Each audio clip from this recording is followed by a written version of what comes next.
Bonsoir mes chers collègues et bienvenue dans mon premier balado sur le cache-to-cache SAP ERP Sim Manufacturing Stand, proposé par le professeur Jean-Pierre Monod. D'abord, je peux commencer à vous parler un peu sur ces jeux de simulation qui nous permettent d'avoir un vrai apprentissage approfondi avec la pratique, bien sûr, et surtout faire de l'analyse et pousser des stratégies en temps réel pendant que les jeux se déroulent. Ces jeux a 4 processus clairement définis.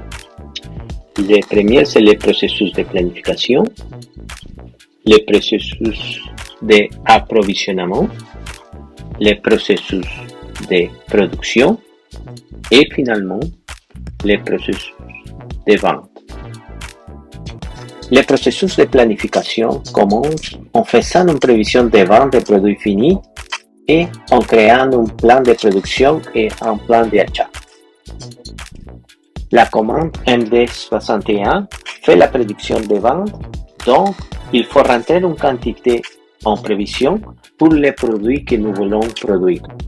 La commande MD01 va calculer les requis et va générer des demandes d'achat et des ordres de planification. Nous utilisons la commande MD07 pour vérifier que la commande de notre requis indépendant sont faits. Une fois que nous avons fini notre processus de planification, nous allons sur l'approvisionnement qui sert à exécuter le plan d'achat pour obtenir les matières premières nécessaires pour la production. Dans le processus d'approvisionnement, nous avons notre première commande qui c'est le ME59N qui sert vraiment à commander des composants. Ensuite, nous devons aller justement la réception de cette composant avec la commande MIGO qui sert à déplacer les biens. Après, nous devons publier la facture d'achat avec la commande MIRO. Et finalement, nous devons publier les paiements avec la commande F53. Ceci est un processus qu'on doit répéter autant de fournisseurs que nous avons. Si par exemple nous avons 2 fournisseurs, ça sera 2 fois que nous devons passer le processus. Maintenant, nous utilisons la commande F.01 pour regarder les états financiers, puis on voit qu'on a des changements.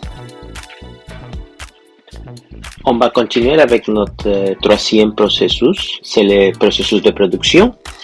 Lui sert à convertir les ordres planifiés en ordres de production et ensuite on va confirmer ces ordres de production.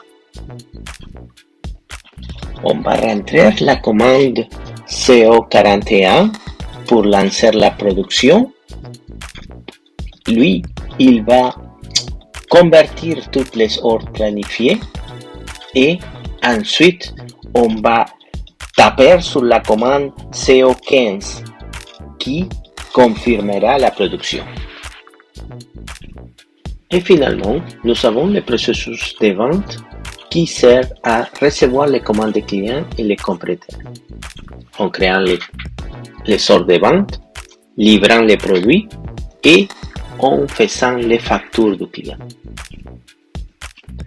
Nous avons la commande BK32 qui sert à changer les prix.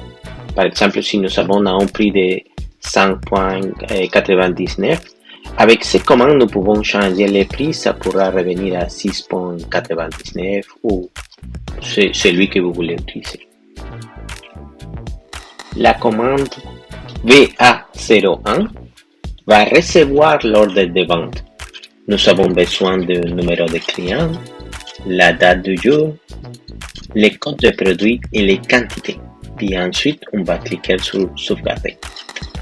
Après, on va rentrer la commande BL01N pour envoyer la commande. nous avons besoin les points de libération. Puis, on va mettre la commande de vente. Après, nous devons publier la facture en créant les commandes PF01. Puis, finalement, on va recevoir le paiement avec la commande F28. Par conclure, il faut considérer quelques stratégies pour avoir une belle performance, comme par exemple le temps de configuration, la capacité de production ou payer la dette. Pour réduire le temps de configuration, dans les commandes FB50, il faut rentrer dans le compte 11 33 00 les crédits, ça sera le montant que vous voulez utiliser. Puis dans la deuxième ligne, dans le compte 47 8000 les débits. Même chose pour augmenter la capacité de production, c'est seul que on va changer dans la deuxième ligne les codes de compte 11 000. Puis pour rembourser la dette, même chose aussi, nous devons changer dans la deuxième ligne les codes 11 31 01. Bon, j'espère que cette petite balado vous aide avec la préparation de votre examen et merci beaucoup et à la prochaine.